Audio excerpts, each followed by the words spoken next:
Hello दोस्तों, मेरा नाम है ब्रिजेश और मैं आप लोगों को पढ़ा रहा था friction. So good evening everyone, am I audible? Please reply. Is it visible clearly? Please tell me, come on.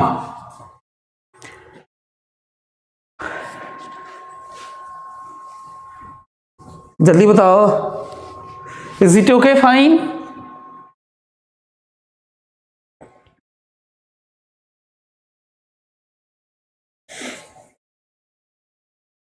Am I audible to everyone?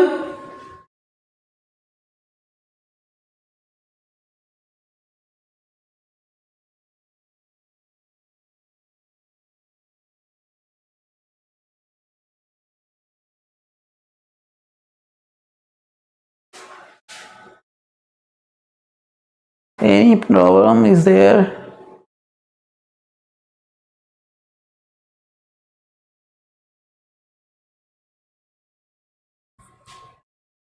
Is it okay? Reply fast.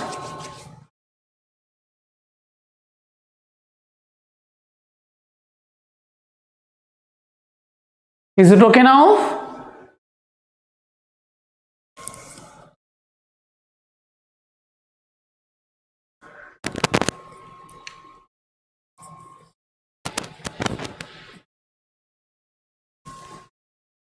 Okay, Himanshu. Last time, visible clearly? Hello? Okay, good. So पिछले class में हम लोग क्या देखे थे? पिछले class में मैं ये कहा था कि थियोरेटिकली हम लोग फ्रिक्शन को समझ गए, खत्म हो गया, ग्राफ भी खींच लिए, एक एक चीज समझने की कोशिश कर ली उसमें। हाँ, ये है कि दो क्वेश्चन मैं पूछा था, शायद उस पर आप सोचे भी होंगे। दो क्वेश्चन में एक क्वेश्चन तो ये था। ओके, ठीक है, ओके, गुड। सो उसमें दो क्वेश्चन में एक क्वेश्चन ये था कि हम जब frictional force area of contact पे डिपेंड नहीं करता फ्रिक्शन, तो फिर हम क्यों जब टायर में, जो साइकिल का टायर है, बाइक का है, ट्रक का, बस का, जब टायर में हवा ख़त्म हो जाती है, मतलब निकल जाती है, पंक्चर हो जाता है, तो हम लोग क्यों हवा भरवाते हैं, पंक्चर बनवाते हैं? बस एरिया ऑफ कांटेक्ट ही ज़्यादा होता है। यही बात हुई थी। ओके, तो उसका आंसर ये है कि एक्चुअल में प्योर रोलिंग केस में, if this is pure rolling, जो पॉइंट कांटेक्ट है, जो हमेशा रेस्ट में रहता है, जो हमेशा ये रेस्ट में रहता है ये, लेकिन जब वो हवा निकल जाता है ना, तो वो इस तरह हो जाता है, मतलब, और उसकी पार्शियल स्लीपिंग होती है। सो लॉसेस होते हैं। एक तो सर्कुलेशन ऑफ एयर होता है, यहाँ पे दबता है, फिर अगला दबता है, फिर अगला दबता है, तो एक एनर्जी चली जाती है circulation of air into tyre में। दूसरा ये तो स्मॉल एक कैरेक्टर हो गया उसका। ज्यादा बड़ा कैरेक्टर है पार्शियल स्लीपिंग वाली एनर्जी लॉसेस, है ना? Partial sleeping, this like this, partial sleeping, मतलब एक पॉइंट कांटेक्ट में ना होने के कारण जितने पॉइंट कांटेक्ट में होंगे ज्यादा, और नए नए पॉइंट आते रहेंगे, तो जो अगला वाला पार्ट है वो स्लिप होता रहता है ना? सो पार्शियल स्लीपिंग होती है, जिसके कारण हम लोग की एनर्जी ज्यादा खर्च होती है, आसानी से उसे हम स्पीड अप नहीं करा पाते, एनर्जी लॉसेस होते हैं। दो रीजन बताया। एक और क्वेश्चन मैं पूछा था कि सडनली, एक क्वेश्चन था, आप लोगों को याद होगा, यदि हम लोग ऐसे कर लें कि मान लीजिए ये है खतरा का वाला है भी रेड कलर, तो इधर की तरफ है, इधर खाई है ना, इधर खाई है और आप इधर से जा रहे हैं, आप यहां से चल रहे हैं और आपकी गाड़ी है, ये रही कार, टॉप व्यू है ये, ठीक है। किसी गाड़ी को आप देखेंगे तो टॉप व्यू ऐसे ही दिखेगा, टायर वायर नहीं दिखेगा। यदि आप जब ये चल रहे हैं तो क्वेश्चन ये था कि इसी तरह चलते हुए इसके आगे इधर पूरा ग्राउंड है और इधर पूरी खाई है ये, और आपको बताना है कि इसी तरह चलते हुए ब्रेक लगाएंगे कि बिना ब्रेक लगाए हुए मोड़ेंगे कि ब्रेक लगाते हुए मोड़ेंगे।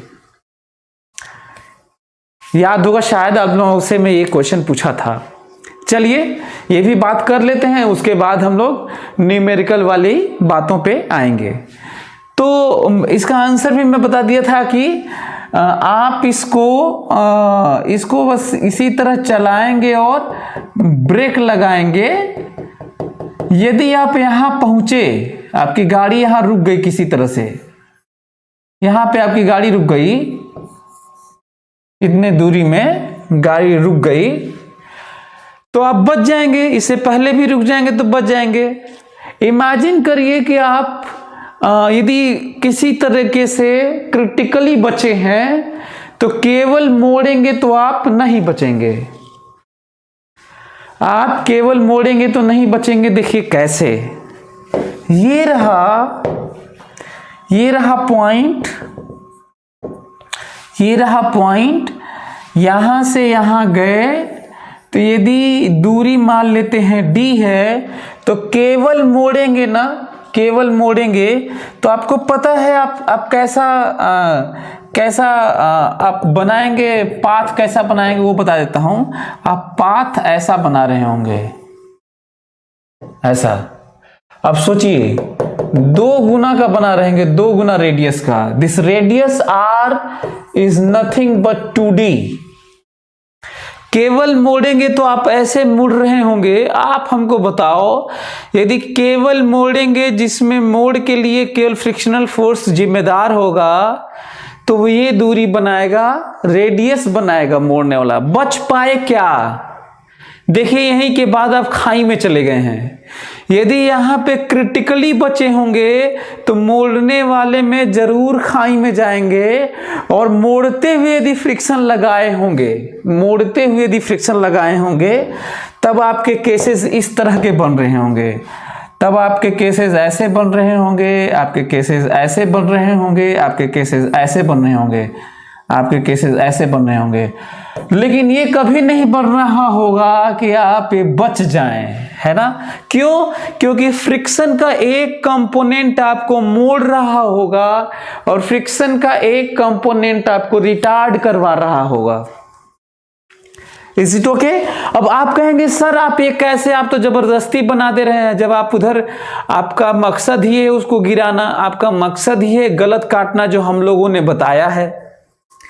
तो ऐसे नहीं, ऐसा नहीं है कि मैं बना दिया हूं तो होता है, ये होता है तो मैं बनाया हूं, और इसका प्रूव है अगले चैप्टर में, जिसमें हम लोग पढ़ेंगे सर्कुलर मोशन में। हम प्रूव करेंगे कि जितनी दूरी में हम रुकते हैं, ब्रेक लगा के स्ट्रेट जितनी दूरी में रुकते हैं, जब बिना ब्रेक लगाए हुए जब मोड़ते हैं तो उसका रेडियस ऑफ कर्वेचर 2 गुना होता है। ये हम प्रूव करेंगे, तब आपको आइडिया लगेगा कि ये जरूर खाई में गिरेगा।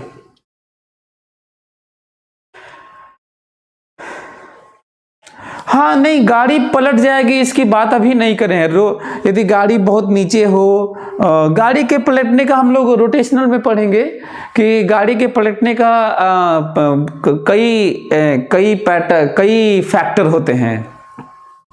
पलटने वाली बातें म्यू पे भी डिपेंड करती हैं, व्हील के बीच में डिस्टेंस पे डिपेंड करती हैं, हाइट ऑफ सेंटर ऑफ मास पे डिपेंड करता है, स्पीड पे तो करता ही है। तो कई फैक्टर हैं। यदि हम लोग ज़्यादातर गाड़ी का मास नीचे रखें रोड क्लियरेंस, देखे होगे लग्जरी गाड़ियां ज्यादा बहुत नीचे दबी होती हैं क्योंकि उन्हें पलटने से बचाने के लिए सेंटर ऑफ मास उसका नीचे रखा जाता है। तो रोड क्लियरेंस कम रखें, सेंटर ऑफ मास की height as much as lower रखें, नीचे रखें। गाड़ी के ज्यादातर कंपोनेंट जितना नीचे हो सकता है जमीन के पास रखें, है ना। और व्हील के बीच में दूरी बढ़ा दें, तो हम टॉपलिंग उसका जो ओवरटर्न है वो हम बचा सकते हैं। हालांकि ये रोटेशनल का पार्ट है, तो हमें लग रहा है कि आप लोग ये मेरी बात समझ रहे होंगे। ये 2D और D वाला कॉन्सेप्ट बहुत करेंगे, मुड़ते हुए ब्रेक लगाएंगे तो थोड़ा ऐसे सेफ हो जाएंगे, लेकिन बचेंगे नहीं, गिरेंगे जरूर। तो safe step is to move straight forward with application of brake. तो हमें लग रहा है कि आप लोग समझ गए होंगे, है ना। चलिए अब हम लोगों के पास अब है न्यूमेरिकल करने वाला। न्यूमेरिकल से हम लोग सीखेंगे, अब फ्रिक्शन को न्यूमेरिकल से सीखेंगे। हमको लग रहा है कि आप लोग इसको समझ गए होंगे। चलिए अब हम लोग देखते हैं कि न्यूमेरिकल में फ्रिक्शन को कैसे अप्लाई करें, कैसे सीखें, क्या किया जाए, है ना, कि हम लोग फ्रिक्शन वाले क्वेश्चन को डील कर पाए। तो चलिए दो कॉम्बिनेशन वाले क्वेश्चन लेते हैं और सीखते हैं फ्रिक्शन। ओके, चलिए क्वेश्चन लिखिए, सभी लोग क्वेश्चन लिखें और उसको सॉल्व भी किया जाए। चलिए लिखिए, क्वेश्चन लिखिए,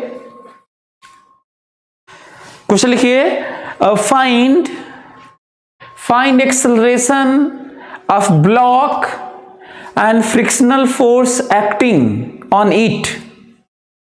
find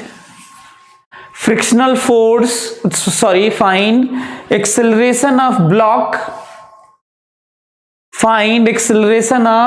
block, and frictional force acting on it in each case.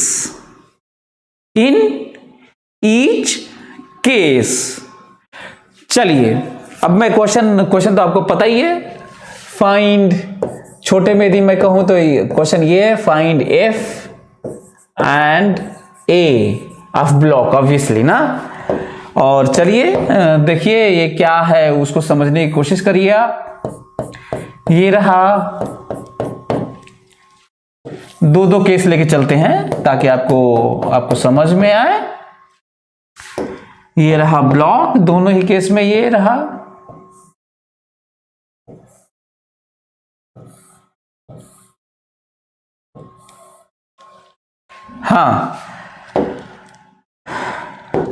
हाँ, ये रहा 4 kg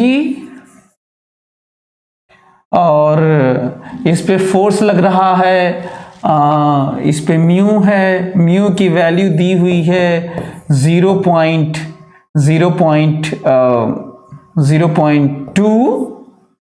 म्यू की वैल्यू है 0.2 और फोर्स लग रहा है 5 न्यूटन और ये है 6 kg, म्यू की वैल्यू है 0.3 और फोर्स की वैल्यू है 20 न्यूटन।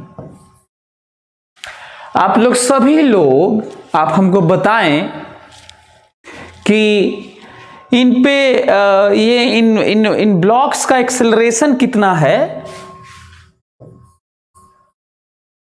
इन ब्लॉक्स का एक्सेलरेशन कितना है और फ्रिक्शनल फोर्स एक्ट कितना कर रहा है। Come on, do it fast. आप लोग जल्दी से हमको बताएं कि दोनों ही केस में जो ब्लॉक ये बना हुआ है दिखाया हूं मैं, इस पे कितना फ्रिक्शनल फोर्स कितना डेवलप हुआ है, कितना लग रहा है और एक्सेलरेशन कितना है। इससे हम लोग सीख पाएंगे कि रियली में क्या चीजें फैक्टर में अकाउंट में लेनी चाहिए ताकि हम लोग फ्रिक्शन वाले क्वेश्चन को बना सकें, उसको समझ सकें, प्लान कर सकें, आंसर कर सकें। तो जल्दी से आप लोग बताइए।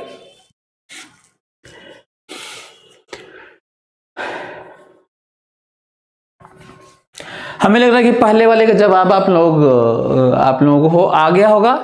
चलिए पहला वाला मैं करता हूं, ये वाला फर्स्ट करता हूं। याद करिए न्यूटन्स लॉज ऑफ मोशन में फ्री बॉडी डायग्राम बनाना है, बढ़िया वाला एक्स वाई एक्सिस चूज करना है, फोर्सेस रिजॉल्व करने हैं, इक्वेशन ऑफ मोशन लिखना है, calculation and get the answer. Is it okay? Fine. हाँ, एडिशनल थोड़ा सा काम करना है, हालांकि इसी के अंदर में आता है फ्रिक्शन में, वो मैं आपको दिखाता हूं। चलिए सभी लोग देखें। पहले वाले का फ्री बॉडी डायग्राम बनाता हूं मैं।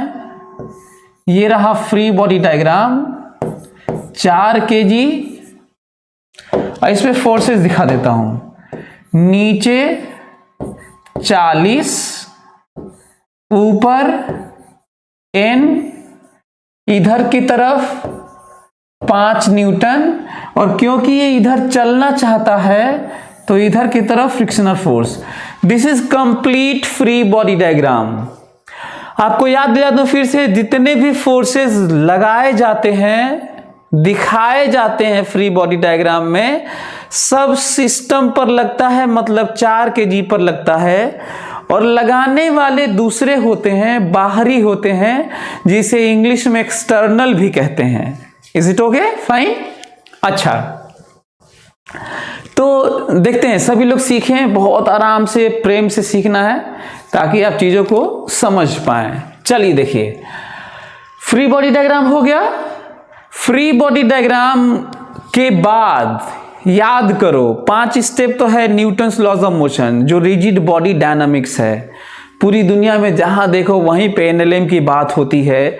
विजिबल वर्ल्ड में यदि क्वांटम को छोड़ा जाए तो सब जगह ये 5 बातें होंगी। पर यदि फ्रिक्शन वाला क्वेश्चन हुआ, मतलब सरफेसेस स्मूथ नहीं हुए, फ्रिक्शन वाला क्वेश्चन होगा, तो उसी 5 में थोड़ा सा एडिशनल, हालांकि वो उसी के अंदर आता है, 5 स्टेप के अंदर ही आता है।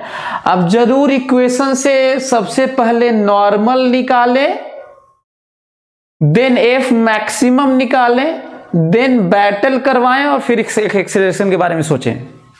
Is it clear now? फिर से फ्री बॉडी डायग्राम तो हो गया।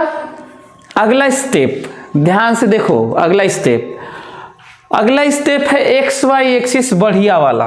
तो चलिए बढ़िया वाला एक्स वाई एक्सिस ले लेते हैं। ये रहा एक्स,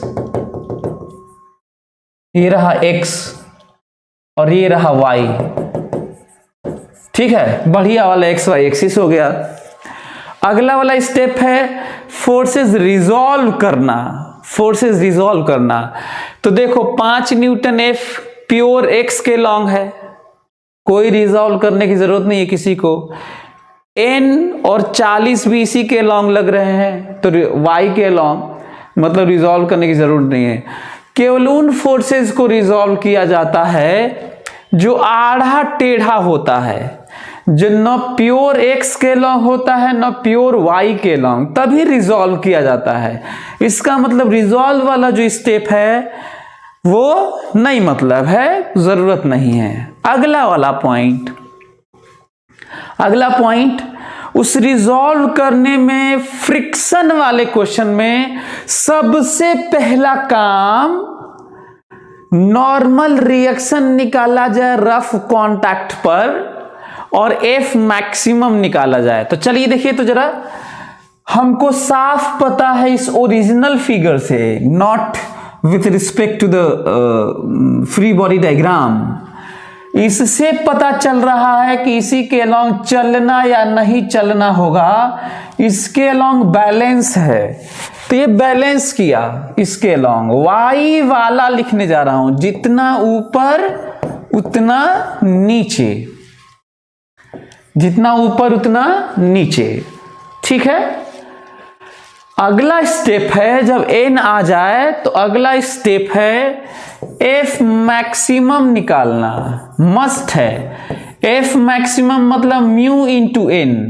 म्यू इंटू एन मतलब कितना, जल्दी से बताओ। म्यू इंटू एन मतलब म्यू 0.2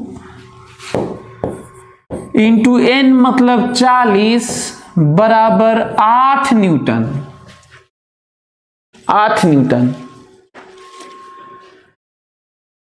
ओके, बराबर 8 न्यूटन। दूसरा, अगला नेक्स्ट पॉइंट, 8 न्यूटन हो गया। नेक्स्ट पॉइंट, हमेशा आप जरूर करेंगे फ्रिक्शन वाले क्वेश्चन में, जहां पे सरफेसेस स्मूथ नहीं होंगे, रफ होंगे, वहां पर आप जरूर नॉर्मल निकालेंगे पहले और एफ मैक्सिमम निकालेंगे, मस्ट है। यदि आप शुरू में ये नहीं करेंगे तो आपका फ्रिक्शन वाला क्वेश्चन गलत हो जाएगा, है ना, या फिर आप गलत जान रहे होंगे। सही भी हो जाएगा तो गलती से सही होगा, मतलब आपके पास कॉन्सेप्ट नहीं है। तो अगला आप कहेंगे सर अगला स्टेप बताइए, आपका क्वेश्चन है तो मैं बताता हूं अगला स्टेप। अगला स्टेप है हमेशा ड्राइव करने वाला, चलाने वाले फोर्स और रोकने वाले फोर्स के बीच में फाइट होती है। Battle between driving force and resistance force. Resist करने वाला, अपोज करने वाला, विरोध करने वाला, मोशन को सीज करने वाला, ब्लॉक करने वाला और चलाने वाले के बीच में फाइट होती है, और जो जीतता है ना उसकी बात मानी जाती है। जैसे फ्रिक्शनल फोर्स। और एक और बड़ा पॉइंट ध्यान से, जो कई लोगों का गलत हो गया, सभी लोग फोकस करें, ये जो 8 निकाला गया है ये फ्रिक्शनल फोर्स नहीं है, ये लिमिटिंग फ्रिक्शन है। ये फ्रिक्शनल फोर्स की मैक्सिमम वैल्यू है, ये अपर लिमिट है ना, ये औकात है फ्रिक्शन की, ये फ्रिक्शन नहीं है, ध्यान रखना। इसीलिए एफ मैक्सिमम निकाल कर ना ही बताना है और ना ही लगाना है, आपको पहले स्टडी करनी है। स्टडी करते हैं, चलिए। ये एफ मैक्सिमम देखो लिखा भी है, एफ नहीं लिखा है, एफ मैक्स लिखा है। ये कहता है कि तब तक नहीं चलने देंगे जब तक कि 8 से ज्यादा ना लगे। फ्रिक्शनल फोर्स का जो लिमिटिंग फ्रिक्शन है, ये औकात है जो कैलकुलेट करना शुरू में जरूरी है, क्योंकि इसी से डिसाइड होता है कि क्या होगा क्या नहीं होगा। ये जो संघर्ष है दोनों के बीच में, चलाने और रोकने वाले के बीच में, जब कोई चीज बोरा खींचते हैं तो आपके खींचने और फ्रिक्शन के रोकने के बीच में बैटल होता है, फाइट होती है, और जीतना और नहीं जीतना इस पे डिपेंड करता है जो ये होता है। तो फिर ये कह रहा है कि हम 8 न्यूटन से ज्यादा होने पे ही चलने देंगे, 8 तक तो चलने ही नहीं देंगे। और 5 न्यूटन कह रहे हैं कि हम 5 न्यूटन से चलाना चाहते हैं, तो इसकी औकात है चला लेगा। जब ये कह रहा है 8 तक चलने ही नहीं देंगे तो ये तय हुआ कि ये 5 न्यूटन चला नहीं पाएगा, क्योंकि ये कह रहा है कि हम 8 तक नहीं चलने देंगे। कह रहा है कि हम 8 तक नहीं चलने देंगे, इसलिए 5 न्यूटन लगा के नहीं चला सकते। जब ये तय हो गया कि 5 न्यूटन पे नहीं चल पाएगा, ये तय हो गया, तो फ्रिक्शनल फोर्स उतना ही डेवलप होता है। ये नहीं, याद है ना, ये फ्रिक्शनल फोर्स है ही नहीं। फ्रिक्शनल फोर्स उतना ही डेवलप होता है, उतना ही एक्ट होता है जितना रोकने के लिए जरूरत होती है। तो इसका मतलब, इसका आंसर है इस क्वेश्चन का, एक्सेलरेशन 0 है और फ्रिक्शनल फोर्स की वैल्यू है 5 न्यूटन। समझ में आ गया? अच्छा, ये बात ऐसा नहीं है कि हम लोग थ्योरेटिकली इसको पढ़े नहीं थे, पढ़े थे, पर एप्लीकेशन न्यूमेरिकल ज़रूरी होता है, इसीलिए हमें ये बताना भी पड़ रहा है इतना डिटेल में न्यूमेरिकल के साथ में। ओके, तो हमें लग रहा है कि आप लोग समझ गए होंगे। सो जितने लोग बोल रहे थे कि फ्रिक्शनल फोर्स 8 न्यूटन है, उनका गलत है। वो फ्रिक्शनल फोर्स का आंसर नहीं बल्कि लिमिटिंग फ्रिक्शन निकाल के बता दिए, जो कि सही नहीं है। हाँ, यहाँ मोशन ही नहीं होगा, ठीक है, यहाँ मोशन ही नहीं होगा। और फ्रिक्शनल फोर्स का आंसर 5 न्यूटन है, एक्सेलरेशन का आंसर 0 है, और ये लिमिटिंग फ्रिक्शन 8 न्यूटन है, फ्रिक्शन की वैल्यू नहीं है। अब आप लोग क्या ये बता सकते हो क्या, ये वाला सेकेंड वाला, जल्दी come on do it fast. Frictional force की वैल्यू 5 न्यूटन है यार, F बराबर 5m, this means what, frictional force 5 Newton है।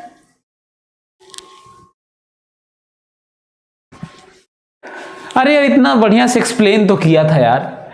मैं ये कहा, फिर से पता नहीं ध्यान से नहीं सुने क्या, मैं ये कह रहा था,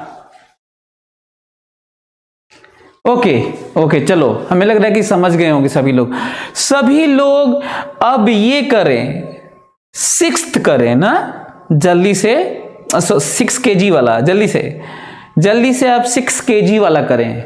come on do it fast, जल्दी से आप लोग इसको करें, इसको 6 kg वाला आप लोग करिए, ताकि और क्लियर हो जाए आप लोगों का।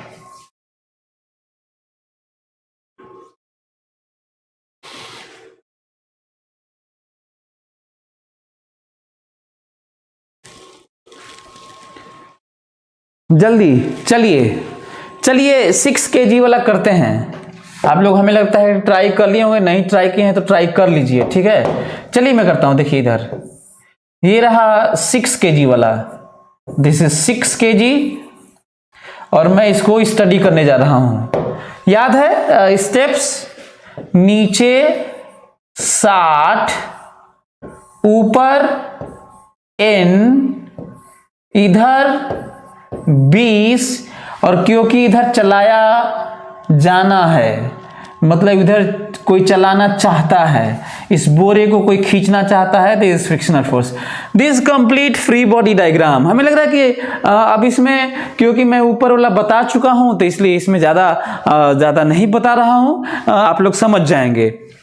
नेक्स्ट स्टेप है, क्योंकि ये भी इसी के अलोंग चलना नहीं चलना है, अभी हमें मालूम नहीं है कि चल रहा है कि नहीं चल रहा है, पर जो भी होगा इधर होगा, ये बैलेंस है। यही रीजन है कि n बराबर यहां पर 60 है, और अगला है F मैक्सिमम म्यू n, और म्यू और n रखो, तुम्हें 18 मिलेगा, ठीक है, तुम्हें 18 मिलेगा। फिर से याद दिला दूं, जब हम लोग हमेशा फ्रिक्शन वाले क्वेश्चन में हमेशा हम लोग n निकालेंगे फ्री बॉडी डायग्राम बना के, और फिर F मैक्सिमम निकालेंगे, और तभी बातचीत करेंगे आगे और फाइट करवाएंगे।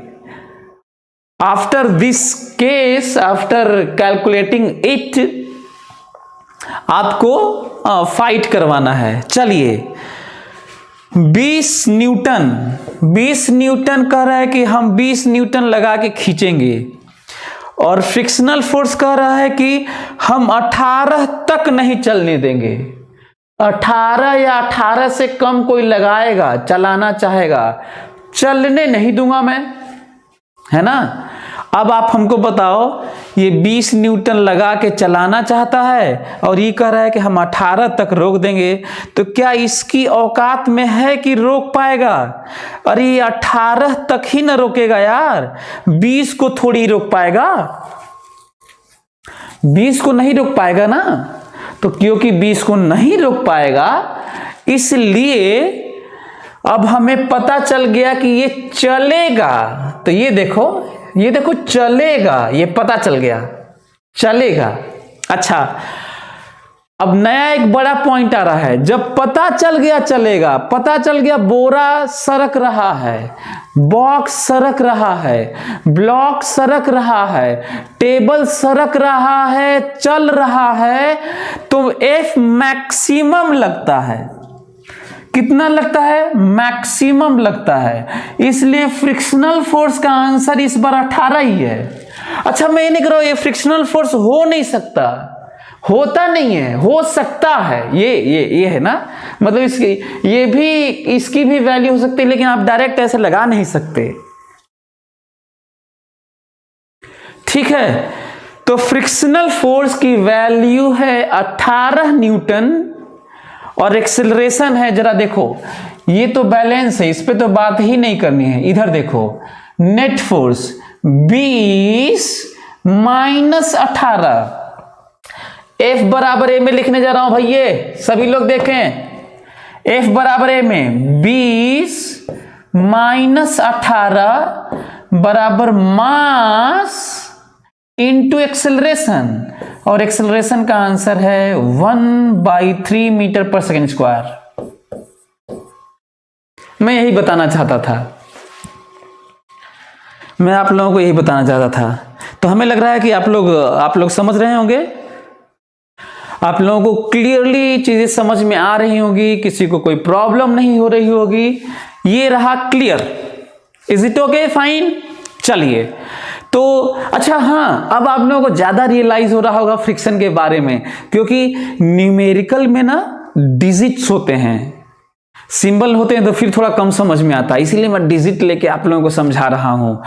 डिजिट से ज्यादा हम लोग पता चलता है, क्योंकि सिंबल थ्योरेटिकल टाइप के होते हैं, क्योंकि symbol can take any value in terms of digits, मतलब डिजिट के टर्म में कुछ भी वैल्यू ले सकता है, इसलिए कम समझ में आता है। ठीक है, सिंबल में हमें केसेस बनाने पड़ते हैं, inequality, if this is greater than this, if this is equal to this, if this is going to happen, if this is given, if this is less than this, इस तरह के तो बहुत बड़ी प्रॉब्लम हो जाती है सिंबल में। डिजिट में तो दिखता है, ऐसा नहीं कह सकते हैं लेट 10 इज लेस देन 2, 10 2 से छोटा है, ऐसे तो नहीं कर सकते, लेकिन x लेस देन y तो करना पड़ेगा। अब तो पता नहीं चल रहा है, आपको कंसीडर करना पड़ेगा, सिचुएशन बनाना पड़ेगा। तो हमें लग रहा है कि आप लोग चीजें बिल्कुल आप लोग समझ रहे होंगे, किसी को कोई दिक्कत नहीं हो रहा होगा। और मैं सोचता हूं ना कि आप लोगों को क्वेश्चन आसान से स्टेप्स और लॉज के एप्लीकेशन सिखा दूं, ताकि तुम्हारा जो ब्रेन है ना वो ट्रेंड हो जाए, ताकि तुम अपने से चीज़ों को सोच पाओ, एनालिसिस कर पाओ, एनालाइज कर पाओ। और मेरा तो जो अंतिम वाले क्लासेस होते हैं किसी चैप्टर के, वो तो हाईएस्ट लेवल के होते हैं, वहाँ लेवल तक दूसरा कोई पढ़ाता भी नहीं है। और जब शुरुआत करते हैं तो वो लेवल भी कोई नहीं पढ़ाता है, मतलब फ्रॉम बेसिक टू हाईएस्ट मेरा जर्नी होता है किसी भी चैप्टर का। ये मैं चाहता हूँ कि आप लोग भी मेरे साथ चलें। चलिए, तो दो ठो केस और देता हूँ, आप लोग इसको कृपया करें। ठीक है, ये रहा सरफेस, और एक और इसी तरह का ये भी रहा सरफेस, और उस पे ये रहे ब्लॉक्स। 4 kg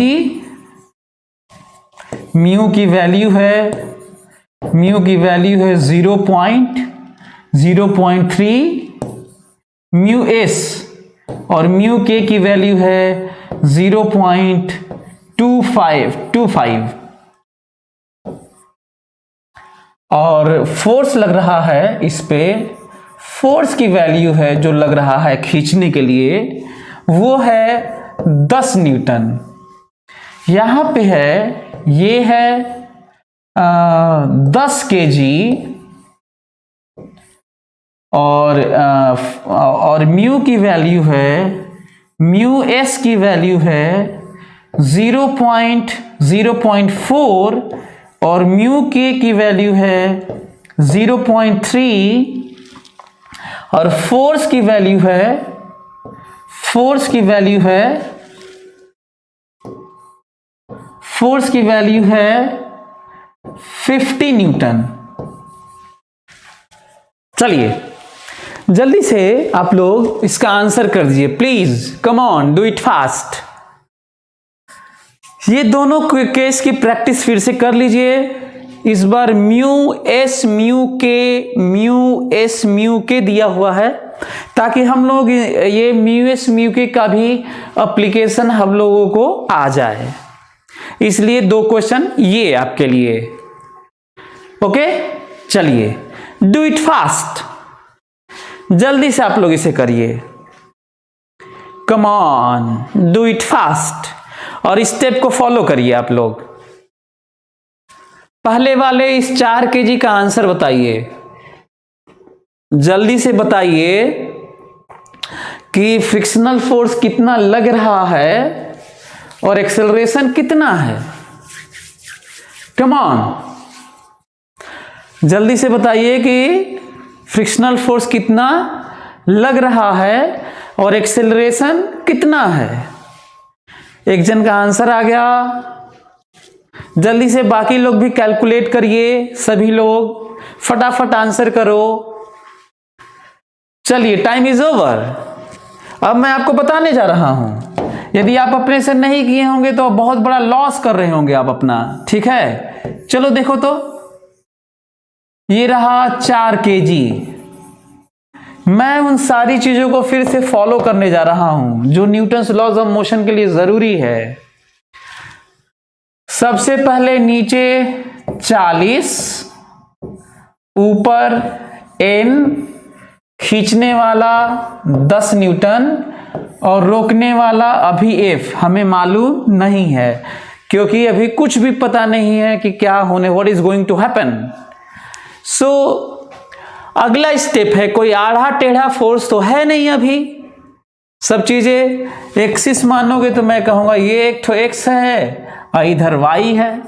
अगला स्टेप कहोगे तोड़ने ओड़ने के लिए, फोर्सेस रिजॉल्व करने के लिए तो कोई जरूरत नहीं है, ये स्टेप स्किप हो गया।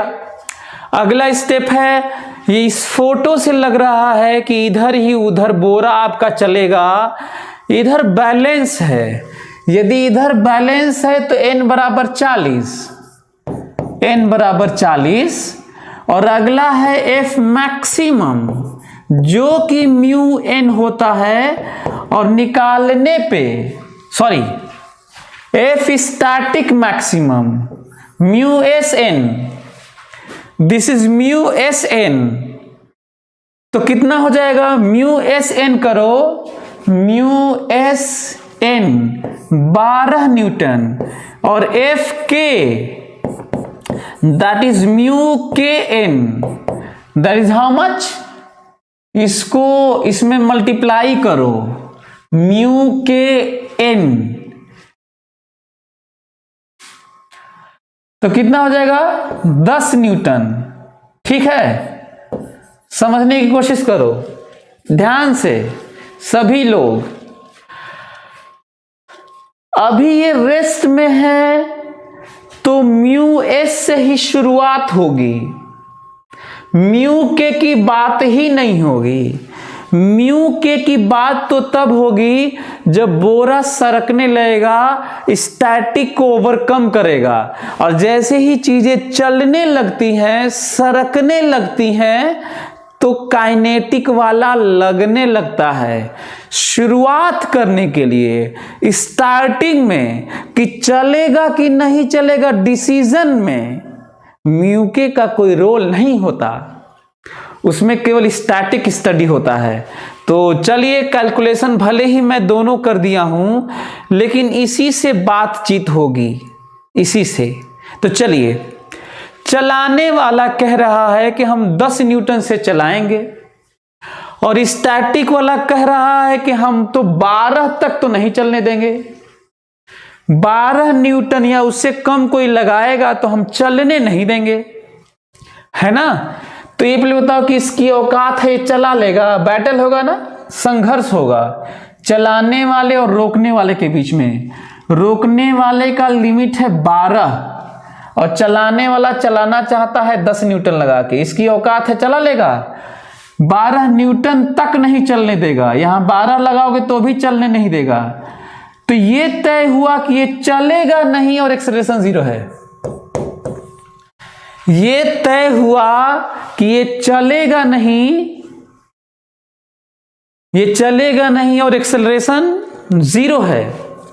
ठीक है, और जब ये तय हो गया कि एक्सेलरेशन 0 है तो फ्रिक्शनल फोर्स उतना ही डेवलप होता है जितनी जरूरत होती है। तो कितना है जरूरत? 10 न्यूटन, यही आंसर है। जितना फोर्स चलाने वाला लगता है उतना ही इधर डेवलप होता है, उतना ही। यदि यहां पे म्यू के 8 होता ना, मान लो यहां पे 2 होता, यहां पे म्यू के 2 होता तो यहां पे ये 8 होता। इससे कोई मतलब नहीं है कि 8 है कि 6 है कि 1 है कि 10 है कि 11 है, कोई फर्क नहीं पड़ता, इससे कोई मतलब नहीं है। बात अभी इसी से होनी है और ये 10 रहेगा, ये आंसर है। Is it okay? बोलो। हमें लग रहा है कि आप लोग सीख रहे होंगे बहुत तेजी से, किसी को कोई प्रॉब्लम नहीं हो रहा होगा। जल्दी से इसको करते हैं और देखते हैं कि क्या हो रहा है। ये क्लियर हो गया? चलिए ये देखिए, ये रहा 10 kg और फोर्सेस दिखा देता हूं। ये रहे इसके फोर्सेस, नीचे 100 न्यूटन, ऊपर n, इधर 50 न्यूटन, इधर फ्रिक्शनल फोर्स। ठीक है, this is complete free body diagram. This is complete free body diagram. Okay, अच्छा, फिर से कोई फोर्स रिजॉल्व करने की जरूरत नहीं है। नॉर्मल की वैल्यू आई, नॉर्मल की वैल्यू यहां पे आई 100 न्यूटन। एफ मैक्सिमम स्टैटिक आया, स्टैटिक, उसकी वैल्यू आई म्यू एस एन, निकालने पे आया कितना न्यूटन? 40 न्यूटन। एफ काइनेटिक की वैल्यू हो गई म्यू के एन, एन भी आप जानते हैं और के भी आप जानते हैं, रख लीजिए, और ये आएगा 30। ठीक है, आप लोगों को आइडिया लग रहा होगा किसी भी फ्रिक्शन वाले क्वेश्चन में हमें फ्री बॉडी डायग्राम बनाकर, इक्वेशन लिखकर नॉर्मल रिएक्शन निकालना ही पड़ेगा और लिमिटिंग फ्रिक्शंस निकालने ही पड़ेंगे। उसके बाद ही स्टडी होगा कि क्या हो सकता है, क्या नहीं हो सकता है। यदि आप पहले ही चालाकी करने की कोशिश करेंगे, गलत हो जाएगा। ये मैं आपको बताना चाहता हूं। चलिए देखते हैं। अब फाइट होगा दो के बीच में, चलाने वाले और रोकने वाले। काइनेटिक की तो बात ही नहीं करनी है ना। अच्छा ये बताओ, यदि डंडा से मार दें, ये लग रहा है डंडा से मार दें तो ये सरकने लगेगा, तो फिर स्टैटिक की बात नहीं करनी है, तब सीधा काइनेटिक, क्योंकि सरक ही रहा है ना, मार दिए ना यार ऐसे। तो जब चीजें चल ही रही है तब तो काइनेटिक ही लगेगा। तो इसीलिए फिलहाल रुका हुआ है, इसलिए स्टैटिक से बात होगी। तो चलिए स्टैटिक से बात करते हैं। काइनेटिक अभी कोई यूज नहीं, कोई मतलब नहीं, चलेगा तो लगाएंगे। चलिए, रुका हुआ है, बाय डिफॉल्ट ये मान रहे हैं, नहीं दिया रहेगा तो रुका ही मानेंगे। अच्छा, चलाने वाला कह रहा है कि हम 50 लगा रहे हैं चलाने के लिए, और स्टैटिक कह रहा है कि हम 40 तक नहीं चलने देंगे। स्टैटिक कह रहा है कि हम 40 तक तो चलने ही नहीं देंगे, 40 या 40 से कम लगाए हम चलने नहीं देंगे। आप हमको बताओ, चलाने के लिए 50 न्यूटन लग रहा है, क्या इसकी औकात है रोक लेगा? इसकी औकात ही 40 है यार, 50 को थोड़ी रोकेगा। तो ये तय हो गया कि ये चलेगा, ये तय हो गया, ये तय हो गया कि चलेगा। स्टैटिक फ्रिक्शन के बस में ये नहीं है कि रोक ले, है ना। अच्छा, जब तय हो गया चलेगा, तो ये पहले अब आप हमको बताओ कि ये तय हो गया है ना चलेगा, सरकेगा, सरकेगा। और जब चीजें सरकती हैं दो सरफेस के बीच में ऐसे, तो काइनेटिक लगता है। भले ही इससे चेक हुआ है, चेक इससे हुआ है कि क्या होगा क्या नहीं होगा, लेकिन जब चेक होके पता चल गया है कि चलेगा, तो ये लगेगा, ये लगेगा। क्लियर हुआ? काइनेटिक लगेगा, क्योंकि पता चल गया है कि चलेगा। तो जब चलने लगता है, भले ही स्टार्ट चेक इससे हुआ है, पर जब चलने लगता है तो लगता ये है। सो फ्रिक्शनल फोर्स का आंसर यहां पर, फ्रिक्शनल फोर्स का आंसर 30 न्यूटन है, 30 न्यूटन है। और एक्सेलरेशन का आंसर लिखने जा रहा हूं। एक्सेलरेशन देखें, नेट फोर्स, इधर देखो, नेट फोर्स इधर 50 माइनस 30, 50, ये तो बैलेंस है, 50 माइनस 30 बराबर मास इंटू एक्सेलरेशन, और एक्सेलरेशन की वैल्यू आ गई 2 मीटर पर सेकेंड स्क्वायर। हमें लग रहा है कि सभी लोगों को पूरा क्लियर हो गया होगा इनके बारे में कि क्या हो रहा है ना। किसी को कोई प्रॉब्लम आनी नहीं चाहिए। सभी लोग समझ रहे होंगे कि क्या हो रहा है, कैसे प्लान करना। तो ये रहे छोटे छोटे क्वेश्चन, जिसमें हम लोग ये समझने की कोशिश किए कि रियली में वो कौन से स्टेप्स हैं, और प्लानिंग और आंसर कैसे देना है, क्या पूछा रहता है। तो ये बड़े आराम से हम लोग सीख लिए।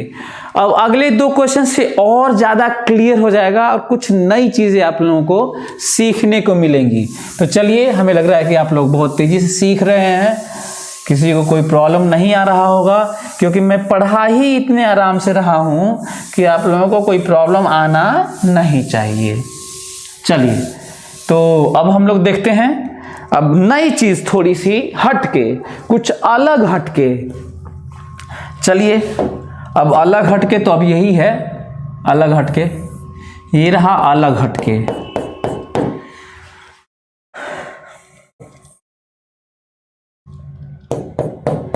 देखें आप लोग, 2 केस, ये रहा 2 kg 20 न्यूटन फोर्स 30 डिग्री पे, म्यू की वैल्यू है 0.8। अच्छा हाँ, पिछले वाले 2 क्वेश्चन से आप लोगों को ये पता चल गया कि म्यू एस म्यू के से घबराना नहीं है ना। पिछले वाले क्वेश्चन से आप लोगों को ये आइडिया लग गया होगा कि म्यू एस म्यू के दिया रहेगा तो घबराना नहीं है। चीजें रेस्ट में रहेंगी तो म्यू एस से शुरू करेंगे, स्टडी करेंगे जैसे करते हैं, चल देगा तो म्यू के लगा देंगे, नहीं चलेगा तब तो आप थ्योरी जानते ही हैं म्यू वाली, है ना। तो हमें लग रहा है कि इस चीज को समझ रहे होंगे आप लोग। और सिमिलरली हियर, ये रहा 2 kg अगेन, और ये रहा फोर्स 20 न्यूटन, अगेन 30 डिग्री, और म्यू की वैल्यू है 0.8। जल्दी से आप लोग इसको करिए, इससे अब आप लोग नई चीज सीखेंगे आज, है ना, कुछ अलग। जल्दी, आपके पास टाइम है, 1-1 मिनट में दोनों कर जाइए। Come on, do it fast, फटाक से इसको करिए जल्दी, जल्दी से इसको करिए।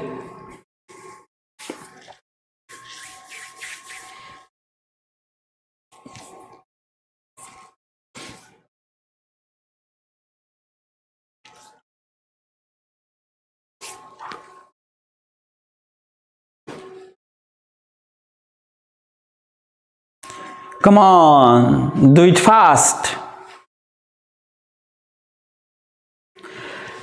चलिए, टाइम इज ओवर।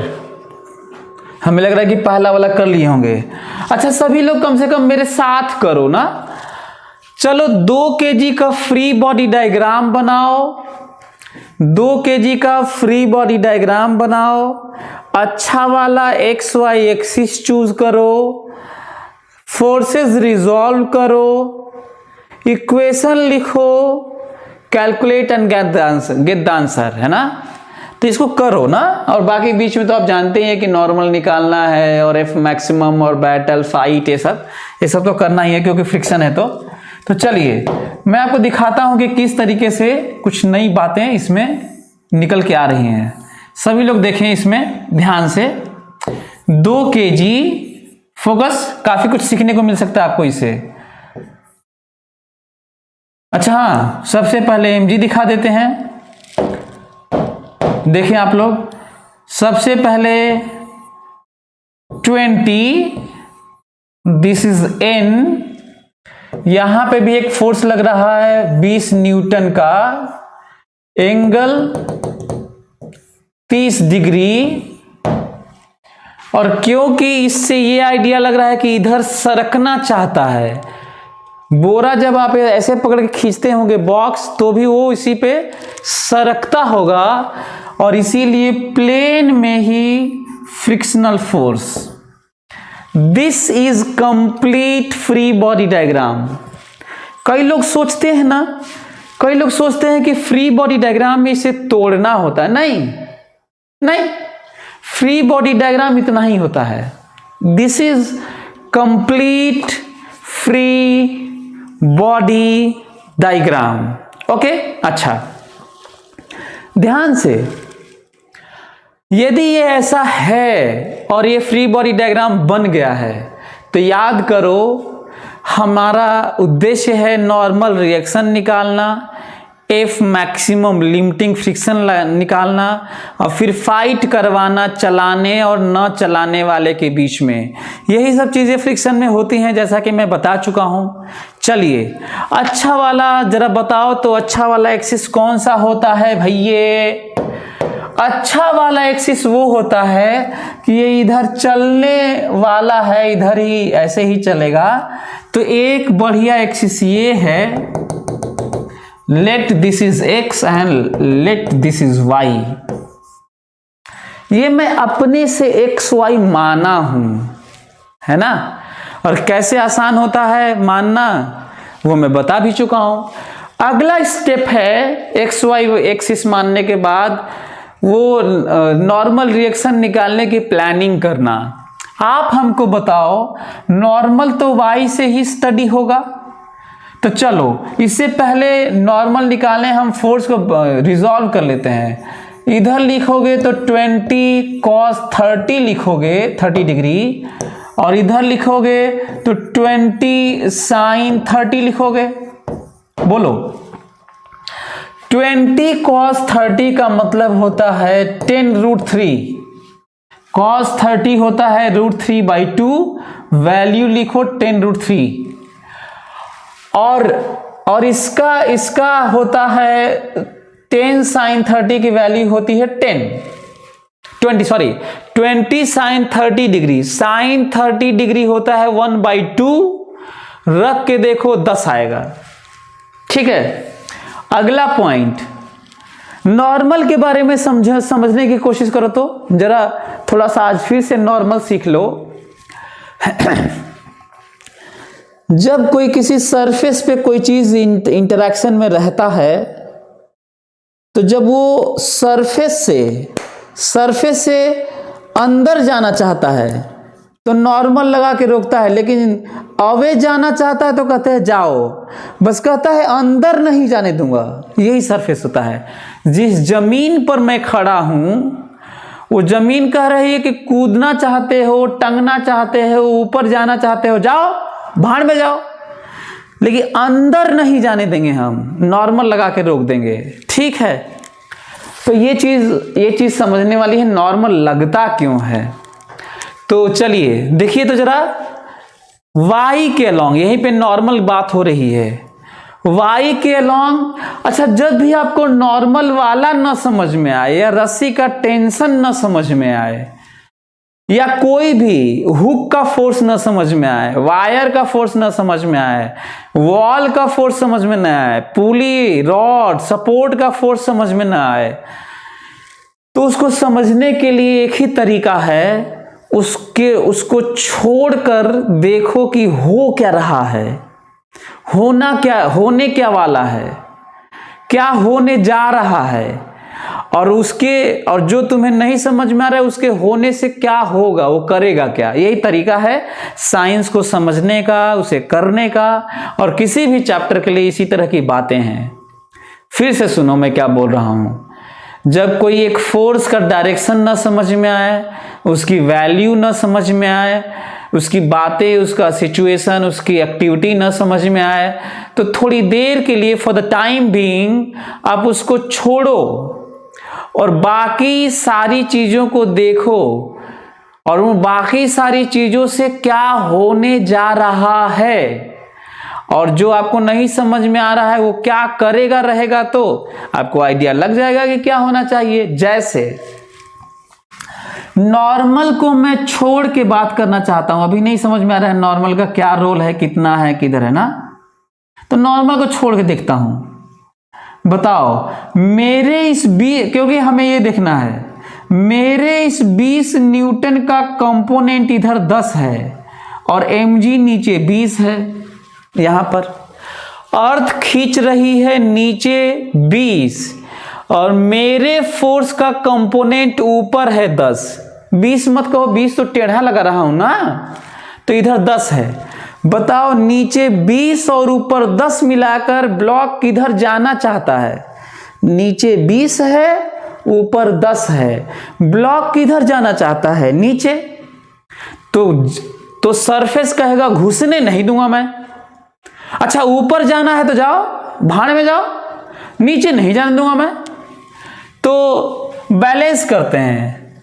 आपको पता चल गया कि नीचे जाना चाहता है इसीलिए नॉर्मल लग रहा है।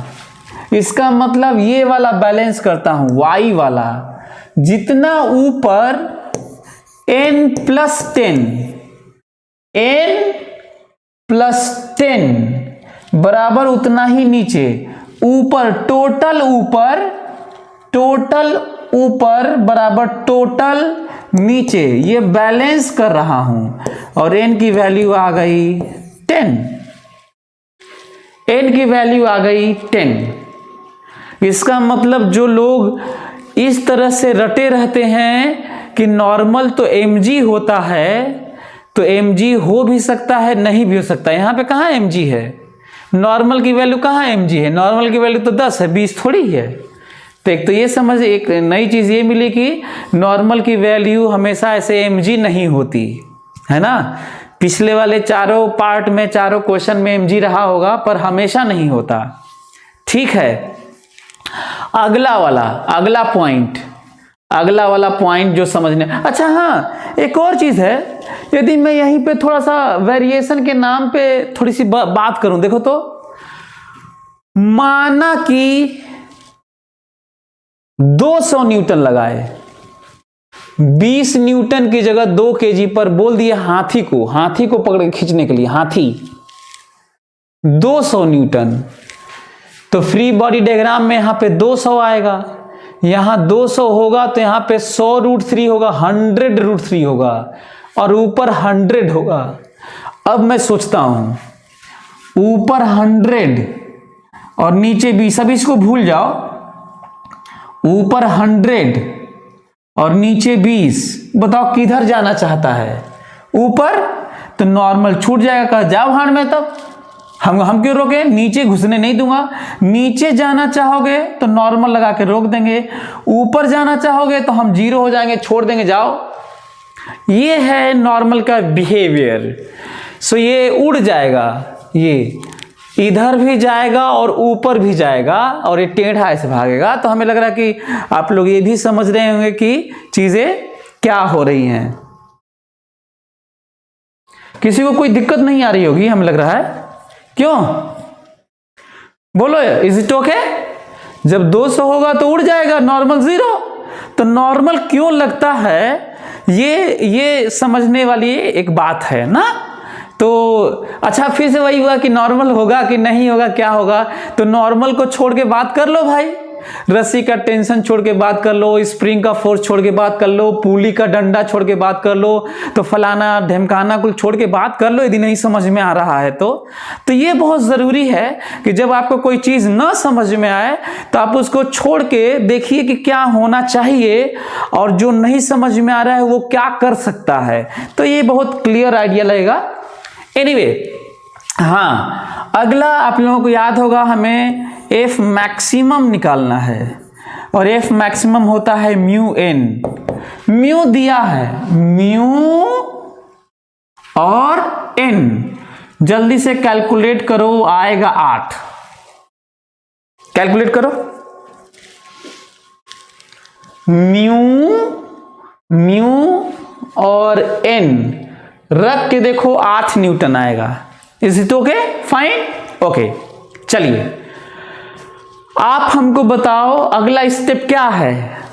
ये वाला तो बैलेंस हो चुका था, हम लोग देखे हैं, और इसके लिए हमें सोचना भी पड़ेगा। हमेशा बैलेंस नहीं होता है, 200 कर देंगे तो बैलेंस नहीं होगा, ठीक है। हाँ, तो ख्याल रखना, हमें देखना पड़ता है इसके अलॉन्ग भी कि बैलेंस है भी कि नहीं है। एनीवे, ये देखो, ये वाला पॉइंट देखो, कह रहा है अच्छा 10√3 की वैल्यू 1.72 समथिंग होती है ना। तो 10√3 ये लगभग 17 न्यूटन के करीब है, 17.23, 17। चलाने वाला कह रहा है कि हम तो जिस डायरेक्शन में चलाना है उधर 17 लगा रहे हैं, और ये कह रहा है कि हम 8 तक चलने नहीं देंगे। तो इसकी औकात है, रोक लेगा जब 8 ही तक, यहां पे 17 लग रहा है। तो पता चल गया कि चल रहा है, पता चल गया कि चल रहा है। तब ये मालूम, तब हम लोग कह सकते हैं कि पता चल गया कि चल रहा है, तब तो मैक्सिमम ही लगेगा। तो आंसर है फ्रिक्शनल फोर्स की वैल्यू, आंसर है फ्रिक्शनल फोर्स की वैल्यू 8 न्यूटन। फ्रिक्शनल फोर्स की वैल्यू कितनी है? 8 न्यूटन। और एक्सेलरेशन देख लो, एक्सेलरेशन है दिस, अच्छा हाँ, ये मत जोड़ देना, ये वाला स्टडी हो चुका है। This minus this, how much this? 10√3 minus 10√3 minus 8 बराबर मास इंटू एक्सेलरेशन, और एक्सेलरेशन की वैल्यू आ गई 5√3, 2 का डिवाइड कर लो इधर, -4 metre per second square. This is answer, 5√3 minus 4 metre per second square. Is it okay? Fine.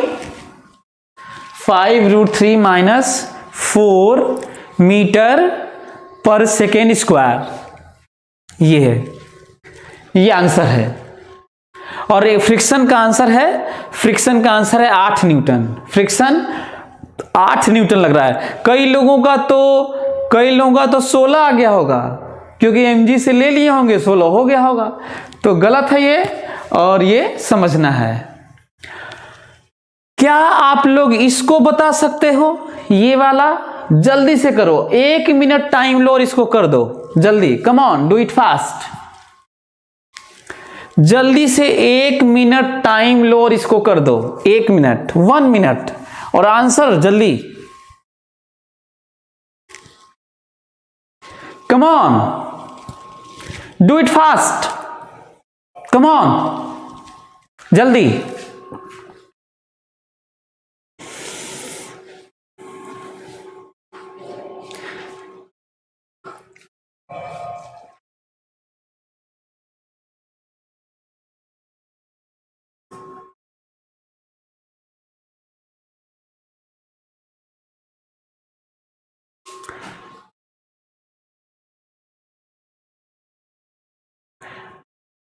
जल्दी से आप लोग करेंगे तभी सीखने को मिलेगा, नहीं तो आप सीख नहीं पाएंगे। इस बात का ख्याल रखिएगा। यदि आप इसको कथा की तरह सुनेंगे मेरी बातों को, तो आप नहीं अच्छा कर पाएंगे। आपको करना होगा साथ ही में, और प्रैक्टिस करना होगा। चलिए मैं करता हूं। Time is over. सभी लोग देखें, सभी लोग देखें। Time is over. Come on. ये रहा 2 kg, इसकी बात कर रहा हूं। ये रहा 2 kg और इस पे लगने वाले फोर्सेस देखिए। नीचे 20 न्यूटन, ऊपर N, इधर की तरफ 20 न्यूटन और 30 डिग्री। 30 डिग्री, क्योंकि ये इधर चलना चाहता है। फोर्स ऐसे लगाया जा रहा है, ऐसे, तो उधर सरकना चाह रहा होगा ऐसे। किसी तुम लोग बेंच या चारपाई को या टेबल को कोई चीज ऐसे ठेले होगे ऐसे इधर की तरफ, फ्रिक्शनल फोर्स इधर। This is complete free body diagram. Complete free body diagram. Okay, हम लोग अभी अंतिम बात कर रहे हैं ना इसके। आज के क्लास इतना ही सीखना है हम लोगों को। This complete free body diagram. अगला स्टेप है किया क्या जाए, तो याद करो। आधा टेढ़ा फोर्स है, ये तो ऐसे ऐसे है, ये तो टेढ़ा फोर्स है। बच्चे क्या करते हैं गलतियां, अच्छा हाँ, बच्चे जो गलतियां करते हैं वो तो मैं बताना भूल ही गया यार। बच्चे लाइन खींचते हैं, एरो नहीं दिखाते हैं, एरो नहीं दिखाते हैं। कई लोगों का कोई फोर्स छूट जाता है, कई लोग बाद में स्टडी में रिजॉल्व नहीं करते हैं। ये सब गलतियां हैं। कई लोग एरो बीच में दिखाते हैं, जबकि हेड पर ये वेक्टर की तरह ट्रीट होता है। This arrow behaves like vector where head is directed along direction of vector and length of tail tells about the magnitude। इसीलिए बीच में एरो नहीं दिखाना है। बीच में कई लोग लाइन के बीच में एरो दिखाते हैं। हेड पर दिखाओ, हेड पर दिखाओ, हेड पर दिखाओ, हेड पर दिखाओ, हेड पर, हेड पर दिखाओ, हेड पर। तो बच्चे कैसे तोड़ते हैं, इसको ऐसे तोड़ देते हैं 20 cos 30 20 sin 30। गलत है, यही मैं आपको बताना भी चाहता था। यदि आप ऐसे भी तोड़ते ना तो भी सही होता, लेकिन बच्चे ऐसे तोड़ देते हैं। इसको इधर नहीं बल्कि इधर तोड़ देते हैं, ऐसे ऐसे तोड़ देते हैं ऐसे। तो बल्कि ऐसे तोड़ोगे तो भी सही है, लेकिन मैं कहूंगा कि तुम लोगों को इसको आगे बढ़ा लेना चाहिए 20 न्यूटन। और ध्यान से सुनो, जिस लाइन के लॉन्ग फोर्स लगता है उसमें कितना भी दूर तक एक्सटेंड कर लो, ना ही वो रोटेशनल मैकेनिक्स को इफेक्ट करता, ना ही वो ट्रांसलेशनल मैकेनिक्स को इफेक्ट करता है। मतलब थ्योरेटिकली या फिर practically line of action of force पे किसी भी पॉइंट पर फोर्स लगा दो, ना ही टॉर्क बदलने वाला है बॉडी पर, ना ही ट्रांसलेशनल फोर्स की वैल्यू नेट फोर्स बदलने वाली है। इसलिए किसी भी फोर्स को उस line of action of force पर आगे बढ़ाकर कहीं भी लगा सकते हो। एक ये पॉइंट है। एनीवे, अब रही बात, ये देखो ध्यान से, ये रहा 30 तो ये भी रहा 30। आगे बढ़ा लिया करो किसी भी फोर्स को।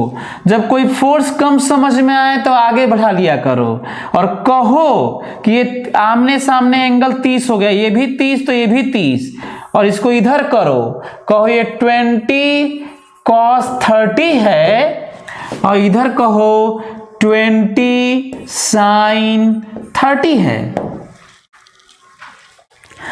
20 cos 30 is nothing but 10√3, जो कि 17 के अबाउट है। and this 20 sin 30 is nothing but 10। और ऐसे भी आपको सोचना चाहिए कि जब आप फोर्स ऐसे लगा रहे होगे तो आपके कंपोनेंट तो इधर होने चाहिए और नीचे होने चाहिए। तो जल्दी जल्दी में लोग गलत तोड़ देते हैं, इसको उल्टा तोड़ देते हैं। एक ये पॉइंट है। चलो यहां पे तो उछने का कोई नाम और निशान नहीं है, अंदर की तरफ ही प्रेस किया जा रहा है, दबाया जा रहा है और सरफेस घुसने नहीं देगा अपने अंदर। तो ये वाला बैलेंस है, दिस इज बैलेंस्ड। तो इक्वेशन लिखता हूं, जितना ऊपर उतना नीचे, नीचे वेट mg 20 भी है और मेरे वाले फोर्स का कंपोनेंट भी 10 है। 20 + 10 = 30। So here normal reaction is not 20, here normal reaction is 30. Here normal reaction is 30. Is it okay? Next, F maximum calculation and that is mu n। याद करो हमारे पास म्यू भी है और हम लोग n भी कैलकुलेट कर चुके हैं। कैलकुलेट करके देखो 24 न्यूटन आएगा, F मैक्सिमम आएगा 24 न्यूटन, 24 न्यूटन। अब कैलकुलेट करके देखो 24 न्यूटन आएगा। सही है, बोलो 24 न्यूटन। अब हमारे पास बैलेंस करने की जरूरत है, ध्यान से बैलेंस करने की जरूरत है। ये वाला, अच्छा नहीं सॉरी, बैलेंस कर चुके हैं वाई वाला। अब हमें फाइट करवाना है, याद है आप लोगों को। अब हम लोगों को देखना है इतने कैलकुलेशन के बाद, बताओ चलाने वाला, अच्छा हाँ इसी के लॉन्ग, ये वाला बैलेंस हो चुका है, मिक्स मत कर देना एक्सिस को। ये वाला जो हम फोर्स लगा रहे थे चलाने के लिए, उसमें कंपोनेंट मेरे चलाने वाला जो रियली में चलाना चाहता है कंपोनेंट, वो 17 के करीब में है। और फ्रिक्शनल फोर्स कहता है, जो फ्रिक्शनल फोर्स इधर लग रहा है वो कहता है कि 24 तक नहीं चलने दूंगा मैं। बोलो, फ्रिक्शनल फोर्स कह रहा है कि मैं, देखो यही लिमिटिंग फ्रिक्शन है, औकात है फ्रिक्शन की, कह रहा है कि मैं तब तक नहीं चलने दूंगा जब तक चलाने वाला 24 से ज्यादा न लगे। यदि 24 या 24 से कम लगेगा तो चलने नहीं दूंगा मैं। फ्रिक्शनल फोर्स कह रहा है कि चलने नहीं दूंगा। अब हमको बताओ, ये 17 के करीब में लगा के चलाना चाहता है, इसकी औकात है, चला लेगा? आंसर है नहीं। तो ये तय हुआ कि एक्सेलरेशन इसका 0 है। ये तय हुआ कि इस ब्लॉक का एक्सेलरेशन 0 है और फ्रिक्शनल फोर्स का आंसर 24 नहीं है। जब पता चल जाता है कि सरक नहीं रहा है तो फ्रिक्शनल फोर्स उतना ही डेवलप होता है, फ्रिक्शनल फोर्स उतना ही डेवलप होता है, जब रुका रहता है तब उतना ही डेवलप होता है जितना चलाने वाला लग रहा होता है। और फ्रिक्शनल फोर्स का आंसर है 10√3। तो 24 इसका आंसर नहीं है, इसका आंसर 24 नहीं है, इसका आंसर है एक्सिलरेशन 0, एक्सिलरेशन 0। और फ्रिक्शनल फोर्स का आंसर है 10√3। कई लोग इसको mg टाइप का सोच के 16 बोल सकते हैं, कई लोग ये निकाल के 24 बोल सकते हैं, लेकिन ये दोनों सही नहीं है। आंसर है 10√3। तो हमें लग रहा है कि आज के क्लास में आप लोगों को फ्रिक्शन के बारे में ज्यादा आइडिया लग रहा होगा, नहीं? वो फाइट वाला, लिमिटिंग फ्रिक्शन वाला, नॉर्मल कैलकुलेट करने वाला, नॉर्मल हमेशा mg नहीं रहने वाला, है ना? अब मैं आपको वो चीज बताने जा रहा हूं जो आईटी में बहुत पॉपुलर स्टेटमेंट आया हुआ है, जिसमें ट्रू फॉल्स टाइप का था कुछ ना, असर्शन रीजन के करके। ठीक है, तो आप हमको चलो बता दो। नोटिस करने वाला पॉइंट है, मम्मी ने कहा कि 2 kg के ब्लॉक को यहां रख दो, शिफ्ट कर दो वहां से। हमारे पास 2 ऑप्शन था, या तो हम इधर जाके खींच लें ऐसे, या तो इधर जाके ठेल दें ऐसे। देखो, खींचने वाला जब इधर खींच रहे थे एंगल पे तो सरक रहा था। एक्सेलरेशन देखो, एक्सेलरेशन निकाले थे, एक्सेलरेशन याद करो आया था 5√3 - 4, चल रहा था 2 kg, μ.8 हॉरिजॉन्टल से 30 डिग्री, हॉरिजॉन्टल से 30 डिग्री, फोर्स लगा हुआ 20 न्यूटन, फोर्स लगा हुआ 20 Newton. Everything is same in both cases, सिवाय इसके कि एक पुलिंग नेचर है, एक पुशिंग नेचर है, एक खींचने वाला है और एक पुश करने वाला है। पुश करने वाला, खींचने वाले में ये चल रहा था, सब कुछ सेम है, म्यू सेम है, मास सेम है, फोर्स सेम है, एंगल सेम है, हॉरिजॉन्टल से एवरीथिंग सेम, लेकिन खींचने वाले में चल रहा था और पुश करने वाले में रुका हुआ है, नहीं चल रहा है। इसी पे क्वेश्चन आया हुआ है और बहुत सारे क्वेश्चन बनते हैं, रियल लाइफ की बात है, और यही रीजन है कि हम लोग बोरा या बॉक्स ट्राई करते हैं खींचे। देखे होंगे लोग चीजों को खींचते हैं बजाय इसके कि पुश करें। चारपाई को लोग खींचते हैं, कुछ लोग जाके पीछे से धक्का भी देते होंगे, तो हमें लग रहा है कि वो अच्छा है, ऑप्शन नहीं है। तो ये पॉइंट है। रीजन क्या है आप लोगों के पास है? Reason, what is reason behind it? कि जब हम लोग खींचते हैं तो चीजें चलती हैं, और जब पुश करते हैं ऐसे तो चीजें चलने का चांस कम रहता है। इसका रीजन है, जिस समय हम पुश करते हैं ऐसे एंगल पे, उस समय नॉर्मल बढ़ा देते हैं, उस समय हम नॉर्मल बढ़ा देते हैं, mg में ऐड कर देते हैं, नॉर्मल बढ़ जाता है। नॉर्मल बढ़ जाता है तो लिमिटिंग फ्रिक्शन बढ़ जाता है, और जब लिमिटिंग फ्रिक्शन को ओवरकम करोगे तो चलेगा। तो ये जब बढ़ गया तो ज्यादा फोर्स पे चलेगा, उतने पे चलेगा ही नहीं।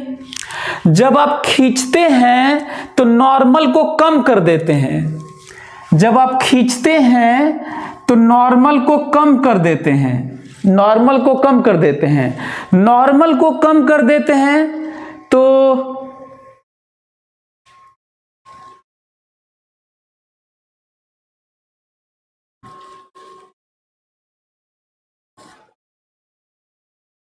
नॉर्मल को कम कर देते हैं, और नॉर्मल को कम कर देते हैं तो वो नॉर्मल को कम कर देते हैं तो नॉर्मल को कम कर देते हैं। नॉर्मल को जब कम कर देते हैं तो जो लिमिटिंग फ्रिक्शन है वो कम हो जाता है, और जब लिमिटिंग फ्रिक्शन कम हो जाता है, लिमिटिंग फ्रिक्शन कम हो जाता है तो फिर हम लोग बड़ी आसानी से उसको हम लोग खींच लेते हैं, क्योंकि उसी को ओवरकम करना है। Is it right? गुड, ये समझ में आ रहा है ना? हाँ, लेकिन ये किसी से पूछोगे ना, जो गांव के लोग हैं चारपाई को खींचते हैं, तो उनसे पूछोगे कि आप पीछे से धक्का क्यों नहीं दे रहे हैं, क्यों खींच रहे हैं, तो अनुभव बोलता है। कितनी इंटरेस्टिंग बात है कि दुनिया में बहुत सारे लोग, देखो गांव के लोग चलते भी हैं, कुत्ते भी चलते हैं, बिल्लियां, शेर सब भागते हैं, या फिर पंछी उड़ते हैं, और किस तरीके से फोर्स लगाते हैं, एक्शन रिएक्शन। उनसे पूछोगे क्यों उड़ पा रहे हो, क्यों इतना स्पीड, कैसे बैलेंस है, तो उनके पास आंसर नहीं है। सो आप बहुत लकी हैं कि आप एक तो ह्यूमन स्पीसीज में आपका जन्म हुआ है, और दूसरा आपको साइंस पढ़ने का मौका मिल रहा है। दूसरे स्ट्रीम वाले नहीं जानते हैं कि ये सब चीजें कैसे हो रही हैं, क्यों हो रही हैं ना।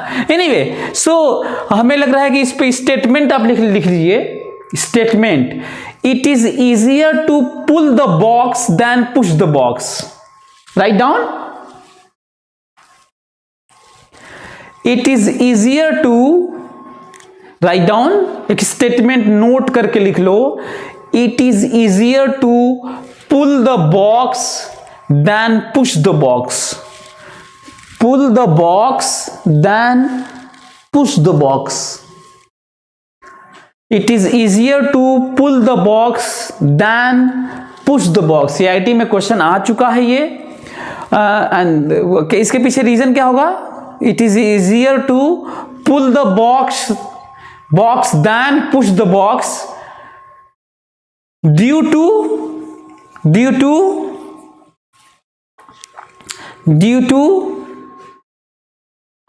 Decrease in normal reaction during pulling and corresponding limiting friction, due to decrease in normal reaction, due to decrease in normal reaction and corresponding limiting friction. Limiting friction को ही ओवरकम करके हमें चीजों को चलाना होता है। तो during pulling, due to decrease in normal reaction during pulling and corresponding limiting friction. और पुश वाले में हम लोग नॉर्मल रिएक्शन को बढ़ा देते हैं और करस्पॉन्डिंग लिमिटिंग फ्रिक्शन को भी बढ़ा देते हैं। कुछ बच्चों का ये भी कंफ्यूजन होता है कि सर यदि हम लोग हॉरिजॉन्टल पुल करें, ऐसे पुल करें, ऐसे और पुश ऐसे करें, तब तो ऐसा केस नहीं है। जो आईटी में क्वेश्चन आया था या कहीं पे, तो मान के चलते हैं कि चीजें बोरा या कोई चीज खींचना है, बॉक्स या कुछ भी, तो हम लोग तुम क्या जाके लोट जाते हो वहां पे, लेट कर ऐसे खींचते हो क्या? ऐसे पकड़े खींचते हो, सो जाते हो वहां पर। अच्छा जाके कोई बॉक्स खींचना है, बोरा, तो जाके सो के ऐसे धक्का देते हो, ऐसे सो के लगे ठेलने, ऐसे तो नहीं किए होगे हमें लगता है। तो जब भी कई चीजें बाय डिफॉल्ट हमें माननी होती हैं। यदि हम लोग सही में पुल इधर करते हॉरिजॉन्टली और पुश भी करते हॉरिजॉन्टली, तब दोनों सिचुएशन सेम होता। तब हम लोग नॉर्मल रिएक्शन घटाते बढ़ाते नहीं, नॉर्मल बीसी ही रहता। क्लियर? हम लोग एंगल पे ही करते हैं तभी ये सही है। यदि हॉरिजॉन्टल पुल करते या और हॉरिजॉन्टल पुश करते तो दोनों सिचुएशन क्या हो जाता? सिमिलर हो जाता और केसेस सेम हो जाते। तो हमें लग रहा है कि आज का क्लास आप लोगों को बहुत इंटरेस्टिंग लगा होगा, काफ़ी कुछ सीखे होंगे। खासकर एंगल वाला तो और ज़्यादा मज़ेदार लगा होगा। और एंगल पे अब हम लोग इसका ख्याल रखेंगे नॉर्मल में कि ऐसे ही नॉर्मल एमजी के बराबर नहीं करेंगे। चलिए अगले क्लास में हम लोग और भी सीखेंगे डिटेल में, और लॉजिक्स रेशनैलिटी के बढ़ाएंगे, ट्रेनिंग ब्रेन को देंगे। हम कुछ पढ़ाई का ये मतलब नहीं रखेंगे कि हम लोग आईआईटी या पीएमटी निकाल लेंगे। पढ़ाई का मतलब ये रखेंगे कि हम जिंदगी को खूबसूरत ढंग से जिएंगे, लॉजिकल जिएंगे, ज़रूरत पड़ेगा तो उसको अप्लाई करेंगे अपने लाइफ में। ओके, चलिए, thank you so much, take care, good night.